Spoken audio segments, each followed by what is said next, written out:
Hello guys, welcome to my channel. Today we are going to see how to fix the issue with Fortnite. Whenever I try to launch the game, I got the launch error. Easy anti-cheat is not installed. Let's fix it guys. You just need to open up Epic Games, click on the three dot icon next to the Fortnite and select manage and select the open install location.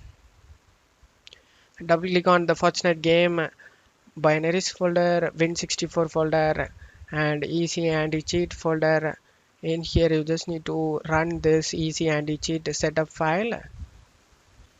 Now you just need to go back to the folder and again run the easy anti-cheat setup file.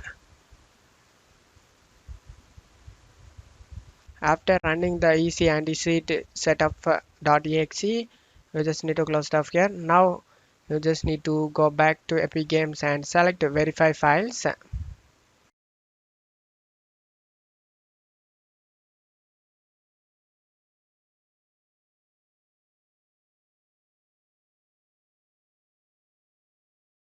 After getting verifying, you can launch the game and check if the problem solved or not.